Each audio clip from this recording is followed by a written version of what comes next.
الرحمن الرحیم۔ گرامی قدر، آج آپ کے سامنے میں چند ایسی چیزوں کا ذکر کروں گا کہ جو بڑے بڑے گناہ ہیں اور ان گناہوں کی وجہ سے ہماری زندگی میں بہت سختیاں آتی ہیں، بڑے مسائل پیدا ہو جاتے ہیں، ہم لوگ فیل نہیں کرتے اور اسے ایسے روٹین سمجھتے ہیں، لیکن حقیقت یہ ہے کہ یہ ساری سختیاں ہمارے گناہوں کی وجہ سے ہوتی ہیں۔ قرآن پاک کی آیات اور احادیث سے یہ باتیں ثابت ہیں۔ اب میں ان گناہوں کا تذکرہ کروں گا جن کے وجہ سے بڑی سختی آتی ہے اور بڑے مسائل کھڑے ہو جاتے ہیں۔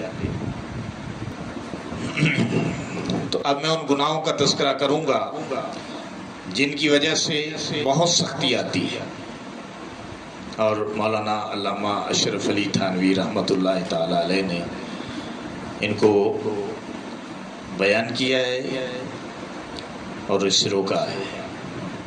مولانا اشرف علی تھانوی رحمۃ اللہ علیہ نے ان کو بیان کیا ہے۔ تو چلو شروع کرتے ہیں۔ نمبر 1، اللہ تعالیٰ سے شرک کرنا، ناحق کسی کا قتل کرنا۔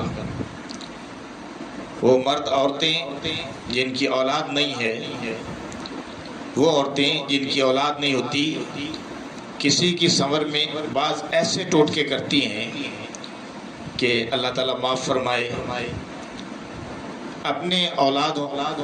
اپنی اولاد کی خواہش میں دوسروں کی اولاد کا نقصان کرنا چاہتی ہے۔ نمبر 3، ماں باپ کو ستانا، یہ بھی گناہ کبیرہ ہے۔ بدکاری کرنا، یتیموں کا مال کھانا، جیسے اکثر عورتیں خاوند کے مال اور جائیداد پر قبضہ کر کے چھوٹے بچوں کا حصہ اڑا لیتی ہیں۔ اکثر مرد ایسا کرتے ہیں، اکثر مرد عورتیں چھوٹے بچوں کے، یتیموں کے مال اور جائیداد پر قبضہ کر کے ان کا حصہ اڑا لیتے ہیں۔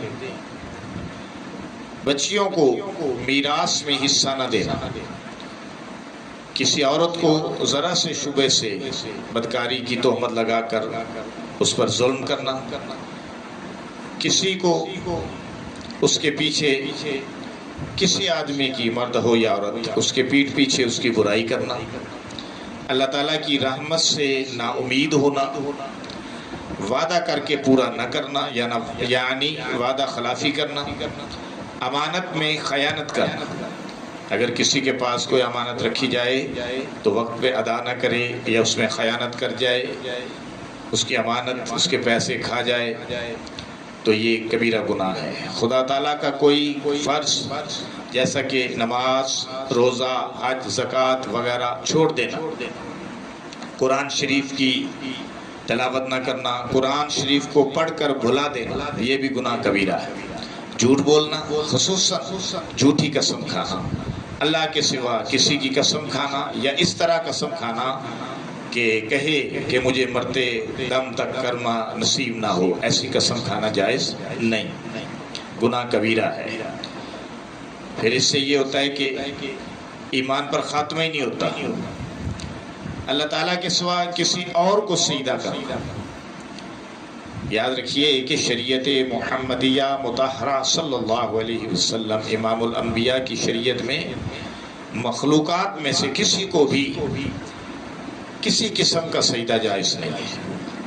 بلا عذر نماز قضا کر دینا، کسی مسلمان کو کافر قرار دینا، یعنی کسی مسلمان کو کافر یا بے ایمان، کسی مسلمان کو کافر یا بے ایمان، یا یوں کہنا کہ تجھے اللہ کی مار آئے، پھٹکار آئے، اللہ کا دشمن قرار دینا، یہ سب باتیں غلط ہیں۔ کسی کا گلہ شکوہ کرنا، کسی کا گلہ شکوہ سننا، چوری کرنا، ڈاکہ مارنا، سود بیاج لینا، اناج کی گرانی، پر خوش ہونا.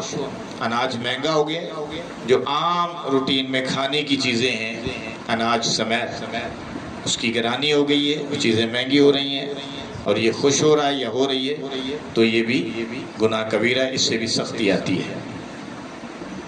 غیر محرم کے پاس تنہائی میں بیٹھنا، اس کو تو آج ہم نے کو کلچر ہی بنا دیا ہے نا، ورنہ شریعت میں کسی غیر محرم عورت کا غیر محرم مرد کے ساتھ بیٹھنا حرام ہے. جوا کھیلنا، بعض مرد عورتیں جوئے کی کئی قسمیں کئی شکلیں ہیں کھیلتے ہیں، تو یہ بھی گناہ کبیرہ ہے. اور کافروں کی رسمیں پسند کرنا، جیسے کہ بہت ساری رسمیں ہیں ویلنٹائن ڈے وغیرہ، اس طرح یہ جو کافروں کی یہود و نصارہ کی رسمیں ہیں، ہم مسلمانوں نے انہیں اڈاپٹ کر لیا ہے اور ہم انہیں بڑی خوشی محسوس کرتے ہیں منا کر. تو یہ چیزیں جو ہیں یہ صحیح نہیں ہیں، اسلامی روح کے خلاف ہیں، اسلامی کلچر کے خلاف ہیں، اس سے سختی آتی ہے، گناہ ہے. اور کھانے کو برا کہنا، یہ کہ کھانا جو ہمارے سامنے آتا ہے ہم کھاتے ہیں، کھانے والی چیزوں کو برا کہنا، کھانے کو برا کہنا، ناچ گانا دیکھنا، ناچ دیکھنا، راگ الاپنا، باجا سننا یعنی میوزک وغیرہ.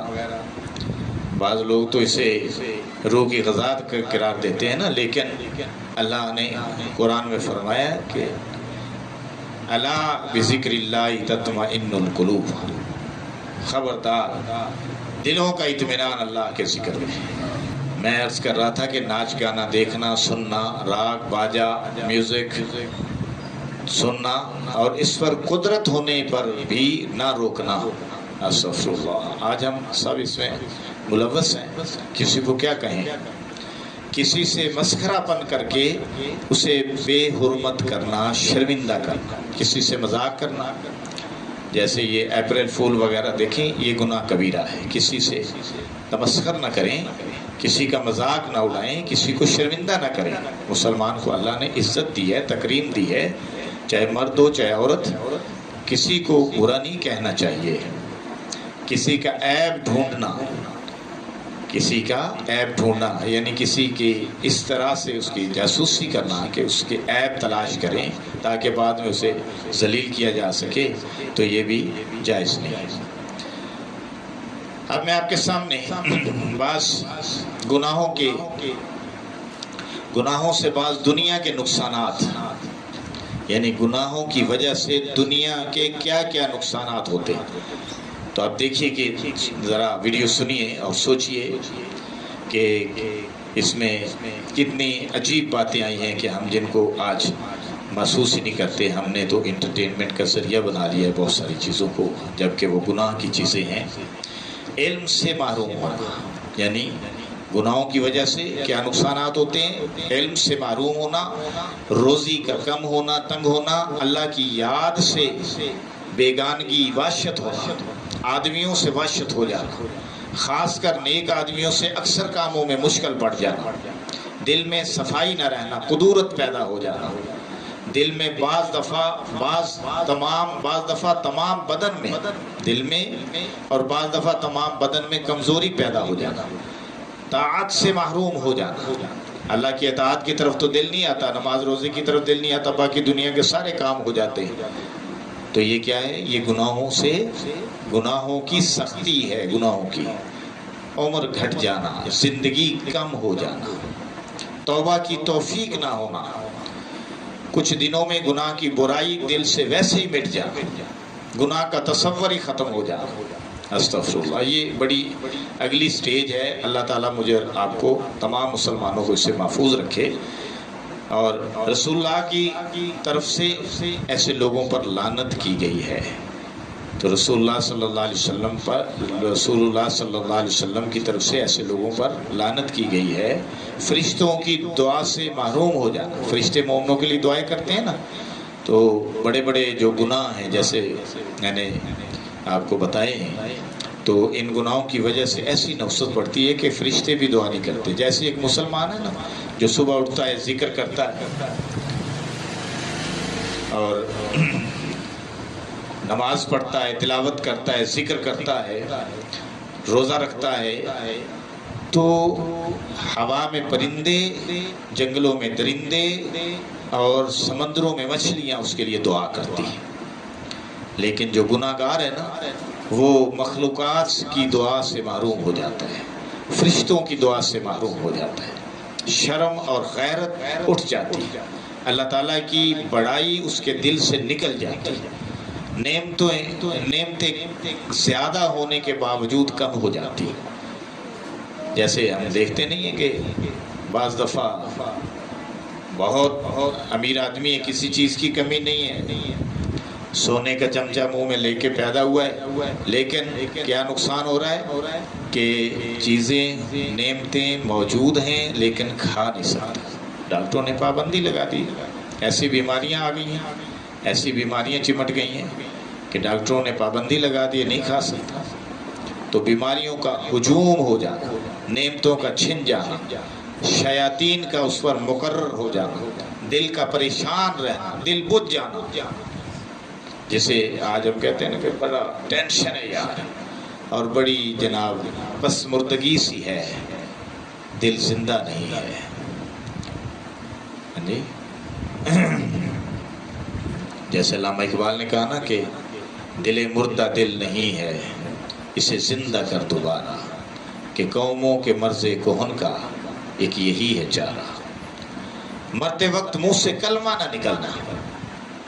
ہم بہت سارے لوگوں کو دیکھتے ہیں کہ ایسے ہی دنیا کی واہی تباہی بک رہے ہیں اور دنیا سے چلے جاتے ہیں۔ تو یہ گناہوں کی نحوست ہے کہ مرتے وقت کلمہ نصیب نہیں ہوتا، جبکہ ذکر کا، نماز کا، روزے کا، حج کا، زکوٰۃ کا، خیرات کا یہ فائدہ ہوتا ہے کہ انسان کے دل سے سختی دور ہو جاتی ہے، اسے مرتے وقت کلمہ نصیب ہوتا ہے۔ اللہ تعالیٰ کی رحمت سے مایوس ہو جانا، اسی وجہ سے تو توبہ پہ پھر موت آتی ہے نا۔ اللہ تعالیٰ کی رحمت سے مایوس ہونا اور اسی وجہ سے بغیر توبہ کے مر جانا، یہ ہے بڑے بڑے گناہوں کی بڑی بڑی سختیاں۔ تو لہٰذا ہمیں چاہیے کہ ہم گناہوں سے بچیں، نیکی کریں، کیونکہ اللہ کا فرمان ہے قرآن میں وَتَعَاوَنُوا عَلَى الْبِرِّ وَالتَّقْوَىٰ وَلَا تَعَاوَنُوا عَلَى الْإِثْمِ وَالْعُدْوَانِ۔ نیکی کرو اور ایک دوسرے کے ساتھ نیکی میں تعاون کرو، اور گناہ اور برائی کے معاملے میں ایک دوسرے سے تعاون نہ کرو۔ اگر ویڈیو پسند آئی ہو تو لائک اور شیئر کریں۔ اللہ پاک عمل کی توفیق عطا فرمائے۔